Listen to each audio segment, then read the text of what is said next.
Um, Thank you, Arthur. And let me also thank Patricia Spencer, who made this communication between um, your group and me very efficient. And you always wonder if something that's going to happen by Zoom is going to actually work out the way you want it to. So thank you for Patricia's diligence with that. Um, I want to start by saying that I'm coming to you today, and I'm just delighted to be a part of this conversation. And that's what it will be in the tradition with which I usually taught.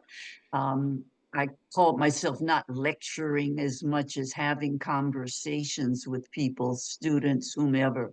And I hope that we'll have time for some engagement like that.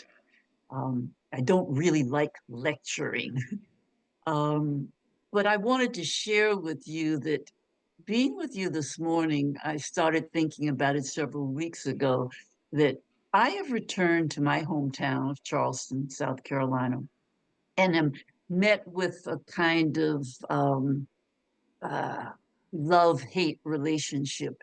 South Carolina and Charleston particularly have a unique place in history, in this country's history, and a very sordid history. And it's grappling, even in 2024. It's trying as a community to move past some of the horror of human bondage and Jim Crow and all of the other things that go with those social, economic, and political realities um, that were bred here. And I will admit, it is a struggle, and I need conversations like this one, is what I'm trying to say. Um, there are folks that are still trying very hard to move forward, and I think that they mean well. Um, but there is something South Carolina has about we gonna smile our way forward. We don't engage the past very honestly. We just kind of want to move on. And so you can imagine that that poses some difficulties. And so I just want to say to you this morning, thank you for having me and letting me have a conversation with people whose values I think I align with. And I so badly need that, to be perfectly honest. Um, I heard I wasn't going to start this presentation this way, but something happened during the week. I heard on NPR a segment that I decided I've got to share it with this group. And it was the story of a composition that had been made, composed by Claude Debussy as far back as 1915. And Debussy was very concerned and disturbed during World War One, and his inability to help in the way that he wanted to help the war effort as he was watching the Armenian genocide unfold. And he was disturbed that he was too old to serve in the military. And so one of the ways that he gave his effort to try to call attention to that inhumanity was in a composition he called In White and Black. And they played it the other day and told the background of the story. And the fact that Debussy had been influenced so much by another composer, an Armenian composer, who is known as Komitas. He had a last name, I think it's Vardapit or something, but he is now known mainly by his first name, Komitas, who was an Armenian composer who really became one of the strongest proponents of ethnomusicology. And Debussy was influenced by him. Komitas just gave a good part of his professional life to collecting the sounds of the people, the Armenian people. He collected folk music and narratives, and really got people to understanding that it is through music that we do find that common commonality, that it is something that binds people beyond political, um, uh, religious, ideological stances. He saw it as being the thing that really bound humanity. And I was just struck by that story, and I said I wanted to share it with you. Komitas was so unbelievably disturbed by the genocide of that era. He ended up actually having a nervous breakdown and died in a mental institution, but will be remembered for his attempts to say to people there is something that can tie people together. And for him, and for Debussy, was music. And now I swing it back around to me. I am not a musician. And I said, now what do I do with that story when I can't take it any further? I sing fairly well. I love to dance, but I am not a musician. And then I thought, well, but in the writing of Another Sojourner Looking for Truth, I kind of found the same sentiment that I just wanted to figure out how do we, how do we teach history with all of its good and bad, but how do we get past just facts, dates, events? What is it we're really searching for? We're trying to find that underlining chord that helps us truly understand that we've got to figure out how to humanize each other, and that the boundaries and the differences that separate us cannot be the thing that we operate from. There is this ultimate understanding and recognition of shared humanity. And it's idealistic, but my talking to you today and being a part of this conversation just got me to thinking that um, there's power in reinforcing that.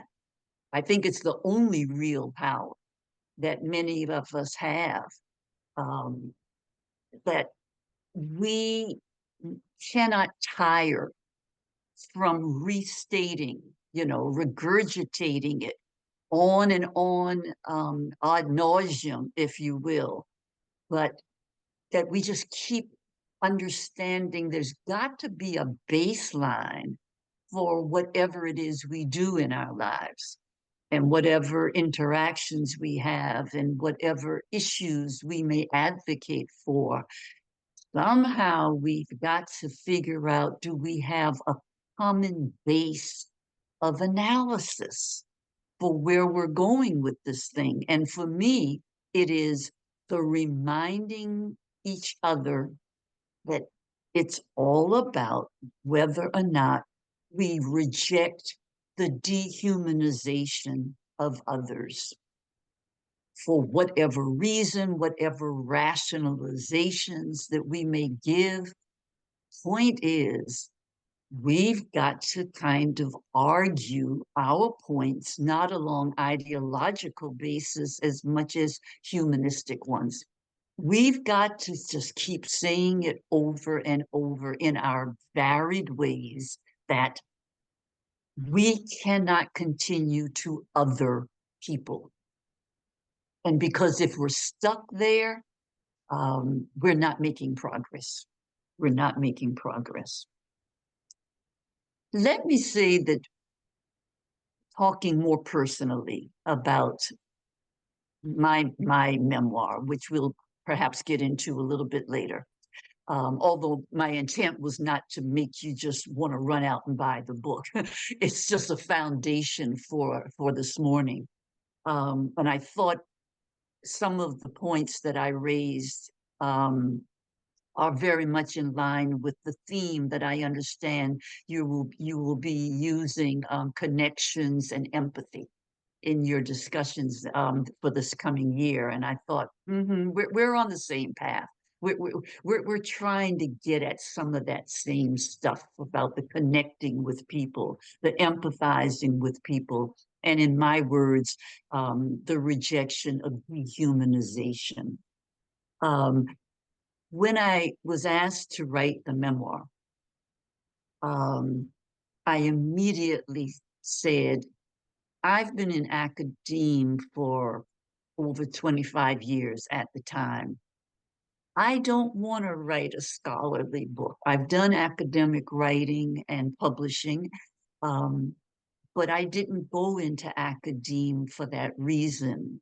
As much as I respect and have high regard for research and for publishing, I went into the classroom because I wanted to be a teacher. I wanted to be a conveyor of information, and hopefully emphasizing to my students the necessity for deep critical thinking and the importance of it. And that to me is what education is really all about. And so I make no excuses about the fact that it was a memoir, not a history book. Bits of history embedded in it, yes, for sure. But the memoir approach meant I didn't need to talk about Millicent.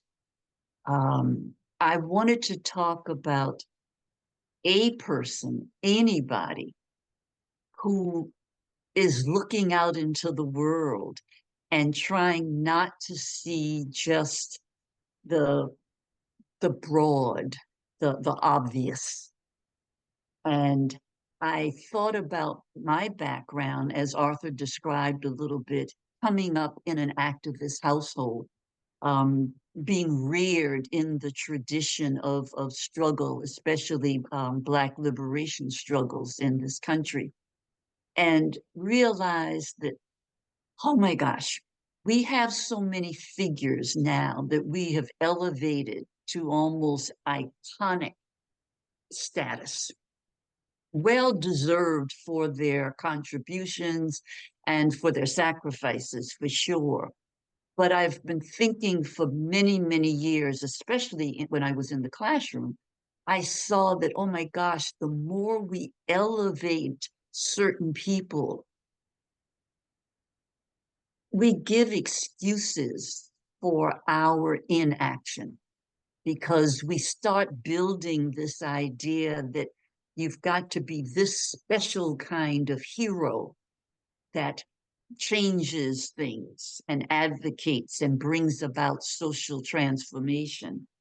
But unfortunately, it also gives the little people, which is the majority of us, the little people, sort of excuses to sit back and let those icons be the ones that do the heavy lifting. And it has bothered me from childhood on into adulthood, into my teaching career, that somehow there's a message about let us be regular human beings first. And let us understand that the burdens of social transformation fall on our shoulders just as much as those better known names and people that we've read about, heard about, seen on television, whatever, for years and years and years.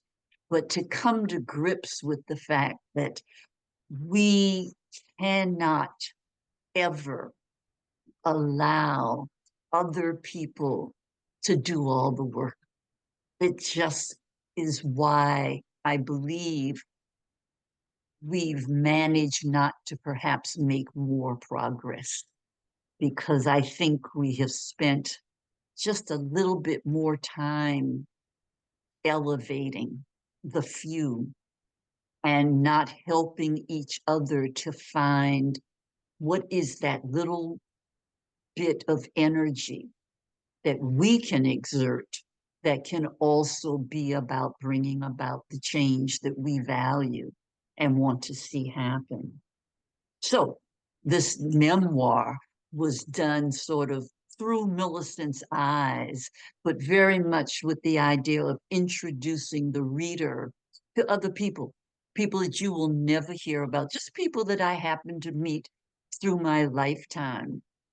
And just hoping that it was a reminder that there is greatness not only in each of us, but it's all around us, but we don't always acknowledge it and give it credit. And I just wanted to really try in my own little way to say, I accept the certain historical burden that I carry because of some events that happened when I was 15 years old. And especially returning home after having lived all over the country, I met with people who remember that. And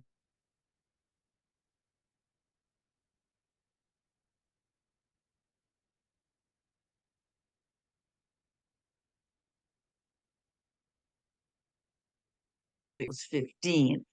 And so I'm always trying to say, please understand that my foundation as a child is what led to a commitment over time and circumstance and location. It was an important foundation, but don't stick me back there.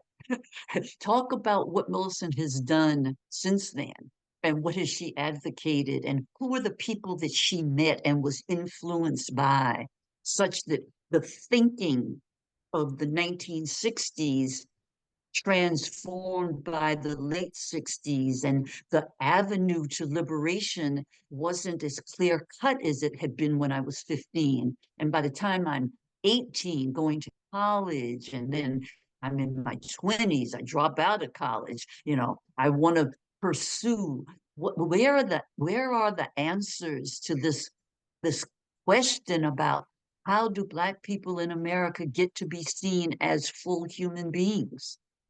And I spend a good bit of the time in the memoir just really revisiting the necessity for staying open, asking questions, believing deeply in what I thought to be right, but remembering right isn't static. You know, what I thought was the way changed over time. And I relish that. And I say, have your belief system, your values that you are grounded in, but keep that door open, because we've got to keep understanding that there's another viewpoint out there, and maybe it will strengthen your own and help you better to understand. But something about not getting locked down, not only in believing that change came about because of certain people, because people don't act alone, and change doesn't happen because of a few players, and also um, answers to these deep seated questions about equity and justice.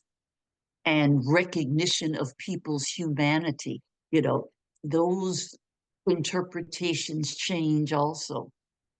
And I had a great catharsis in the writing of this book, so much so that I am telling everybody needs to write a memoir. Whether it gets published or not is not the point. I think the reflection of our lives, who we met, what we ran into, what disturbing thoughts it made us confront, um, all of that's something that each of us can do. And it is a way to stay honest. And so the idea of looking for truth, another sojourner looking for truth, really was about I'm just another one, not the one. I'm one of many doing this looking and the searching and whatever it is that my honesty and truth is, um, to be humbled by it and to just keep learning from it. And I am now, just shy of 80, and I'm still looking for the best way. But I circle back to my original point, which was while there may be different roads and trajectories that people take, a commonality of values and the belief in everyone's humanity. Somehow that's going to just stick with me as being the one foundational basis that I have till the day I die. Um, I'm cynical. I'm cynical because I run into organizations and people and initiatives that play at it, play at it. And I'm fairly well known for speaking out and saying, you playing games, you're trying to not engage, what the real problems are, and you're trying to put fluff over it. And I take some pride in that. And y'all know what it's like. The older you get, the less you worry about whether people like you or not. Well, I'm really there. I mean, I was there when I was 15, but I'm really there now. And so I'm continuing to be outspoken about let's do some sojourning, looking for truth. I have numbers of examples, as I'm sure you do too, but I have some in my city, in my home state, where efforts are made around this issue of social justice or social transformation.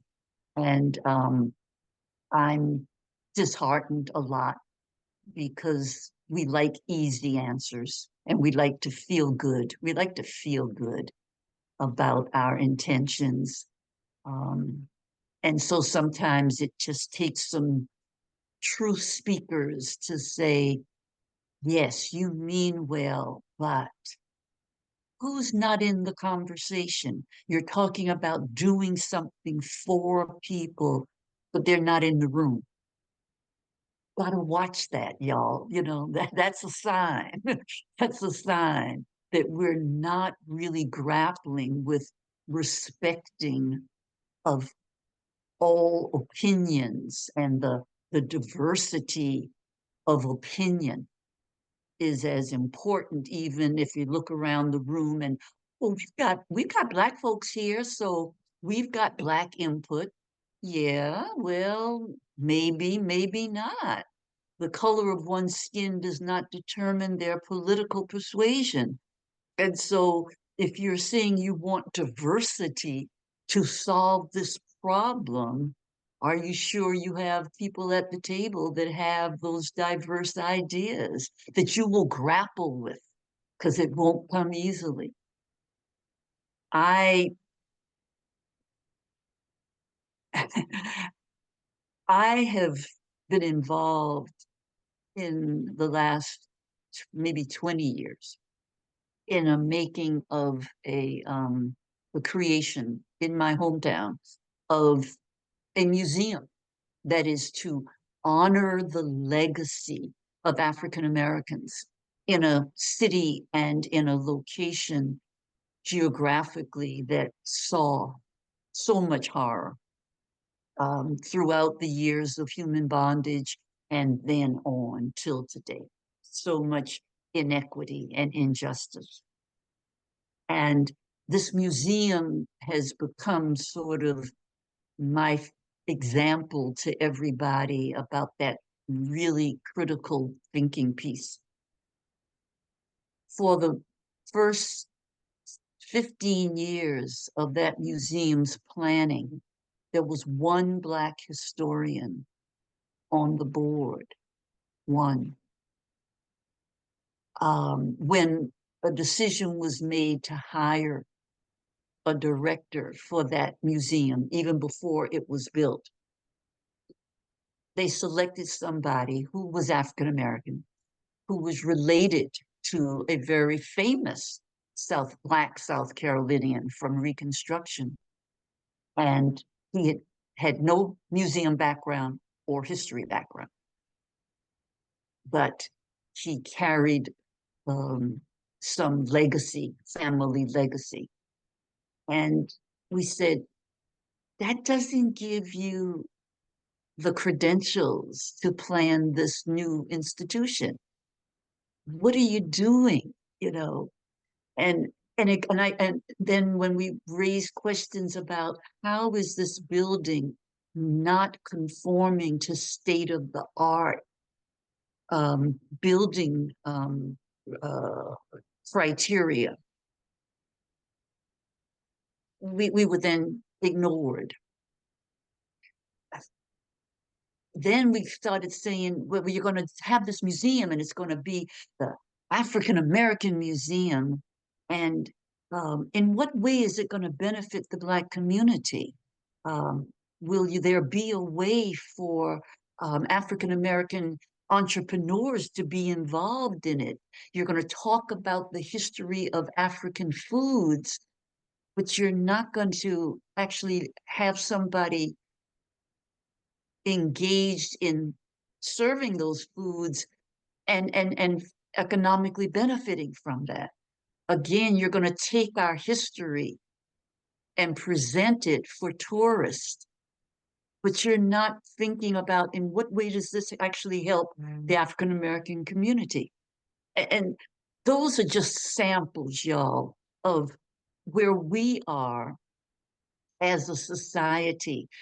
We mean well, we want to do something, but we've got to get our backs up and go a layer or two deeper and just decide that in every conversation, every context, whether it's your book club, your knitting circle, it doesn't matter, wherever you are, our job now is to ask the more difficult questions and not allow people to continue to throw a smile and call it progress, because it's easy to do, but it is why we continue, I think, to keep going in circles, because we accept the easy way out.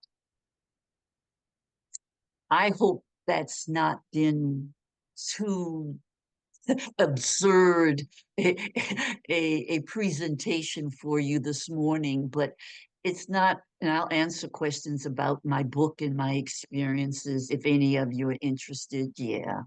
But I wanted to take this opportunity to say that what my book tried to do was make it okay to not be right all the time and to stay geared for truth telling, to stay committed to it, and to confront the inconsistencies. Even though we did not mean to fall into them, it is very easy to do. And with that, I say all of you who have your obvious commitment to ethics. You wouldn't be a part of this group if that were not something important to you. I thank you for those stances. Um, I'm strengthened by knowing that you're out there thinking and talking about issues. And together, we just are other sojourners. That's what we're doing. We're just looking for truth. And we've got to put our big boy and big girl pants on, because when we don't see it, we got to call it out and tell people, uh-uh, that's not ethical. That is not ethical to call it something when it is not that at all.